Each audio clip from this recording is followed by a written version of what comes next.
Hi, it's me again. It's your girl, Khadijah from KhadijahCoaches.com. And today I'm coming to you all to talk about the top 5 books of all time, right?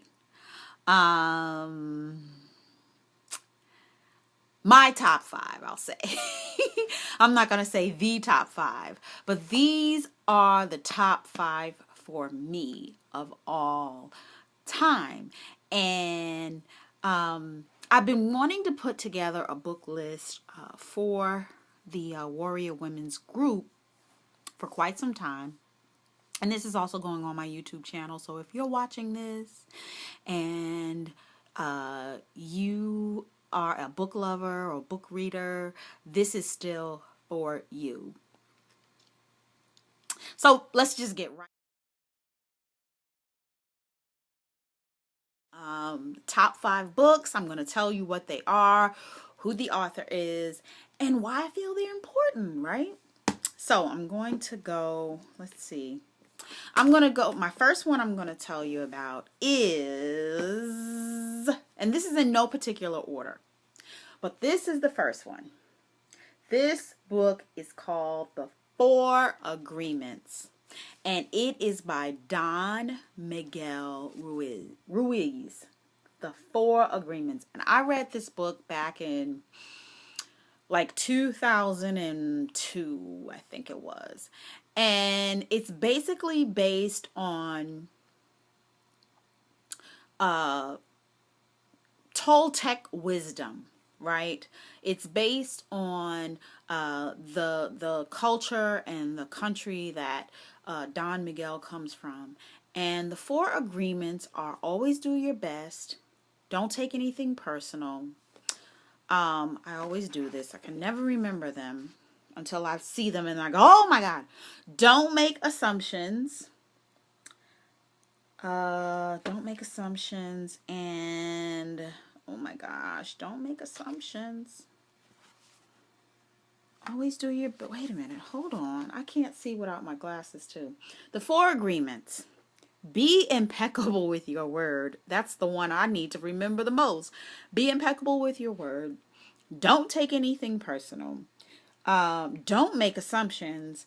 And always do your best, right?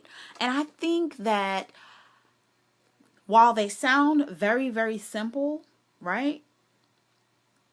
How many of us really do our best, or don't make assumptions, or are always impeccable with our word? Like how they're simple concepts, but they're profound in that you can overlook those things very, very easily in the society that we live in.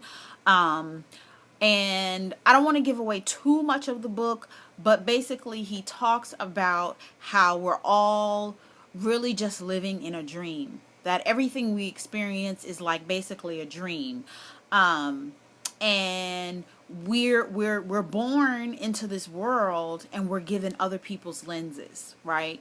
We're given other people's glasses on how they see the world, and we're given their perception. And he talks about how to take those other lenses off. And part of that is those 4 agreements, keeping those 4 agreements. What others do has no bearing on you. That's their dream that they're living out of. Being impeccable with your word.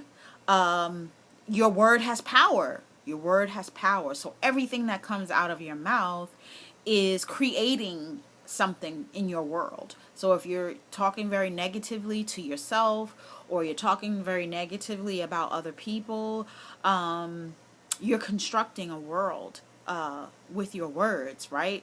So this is a very, very powerful book, and I recommend all the warrior women to get this book. It's called The 4 Agreements, and it's by Don Miguel Ruiz, and I believe his last is Ruiz. The second book that I want to mention is 7 Habits of Highly Effective People by Stephen Covey. This is an all-time, it's actually it says here, #1 international bestseller. Like, if you have not heard about this book, you need to know about this book. You need to know about this book. And it's basically talking about how to be effective with your time, and how to be valuable to the people around you, and be valuable to your family. And he talks about all the time, begin with the end in mind. So begin with what you would like to see, right? Whatever your dreams and your goals are, begin with that, and begin at, like, what does it look like? What does it look like? And then kind of like work backwards to get to those steps. And he shows you, he oh my gosh, I love this book. I read this book again back in maybe 2000 or 1999. Like, it's a pretty old book, but it's very relevant and very effective for in today's world. So it's the 7 habits of highly effective people, and one of the habits is begin with the end in mind. Okay, so that's number 2. Y'all, wait, I'm gonna leave. You know what? I'm gonna leave these last 2. Okay, this is another book I recommend. It's called 101 Best Home-Based Businesses for Women. 101 Best Home-Based Businesses for Women. And this is another book that I read long time ago. As a young mother, not even 30 years old, I had 5 children by the time I was 28. I had all my children by the time under the age of 30. So you can imagine what was going on for me at that time, to be so young and to have so much on my plate at that young of an age. Most people start having children at 27 and 28, and I was on baby number 4 and 5 at 27 and 28 years old. And I just remember wanting so bad to figure out how I was going to still have a career and still be able to be home. And I ran across this book, 101 Best Home-Based Businesses for Women. And what it does basically is it tells you any kind of business that you could ever think to come up with or start, and it gives you the cost of what it is. It gives you some books that you can go read. I think it even also gives you like testimonials from women who actually started that particular business. So like when I was thumbing through it earlier, financial consultant came up. Ha ha ha ha. How about that?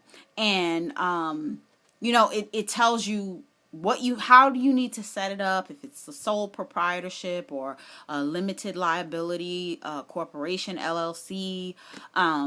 This book will give you some information on what you can do. And even if you're working right now and you just know that you want to go into business for yourself, it's a great resource to get this book. And it is by Priscilla Huff.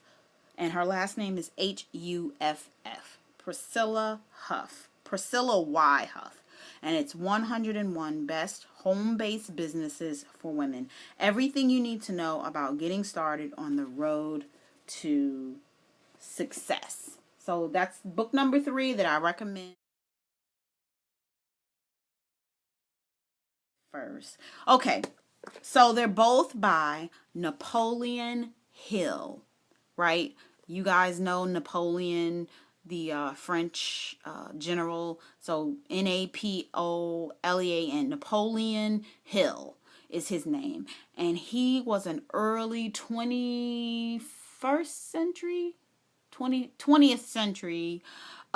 writer on success. And he interviewed many successful people. Who started him out on his journey? I think it was Andrew Carnegie started him out on his journey because he wanted to know how did people who were millionaires and billionaires back in that day, I think they were millionaires back in that day, they would be considered billionaires today. And those families are still around. How did they think, right? How did they think, and how did their thinking get them to where they were? So I believe Andrew Carnegie suggested that Napoleon Hill take some time off from whatever it was he was doing to go around and interview each of these people. And he did do that. And he put it in a book, and the book is called Think and Grow Rich. And most millionaires read this book or have read this book at least 7 times in their life. This is a very, very, very important book. And I'm glad I'm pulling it off of the shelf because I need to get with it and get into it as well. But I'm recommending this book. Please, please, please, please, if you don't do anything else. This one, I'm giving you guys the top 5.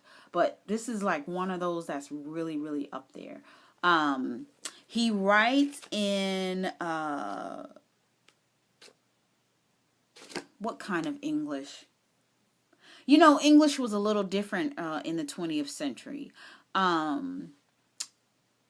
So you really need to take your time going through this book because he's going to be talking in a way that you're like, what? Huh? So you might even want to have a dictionary by you. But I believe you will still get the gist because he's talking about in this book the power of your mind. And just how important the power of your mind is. So again, Think and Grow Rich, Napoleon Hill. Get this one. And then I saved the best for last. Another one by Napoleon Hill. This one is called Outwitting the Devil. And actually, one of our fellow warrior women, Latanya Hayward. Hey, Latanya, I'm giving you the shout out again. She is making moves out here, you all. She will soon be starting I think it's a weekly call. Correct me if I'm wrong, Latanya. Comment down in the comment section and let everyone know when that call is going to be starting. But it's a weekly discussion on this very powerful book called Outwitting the Devil. And it is Napoleon Hill interviewing the devil.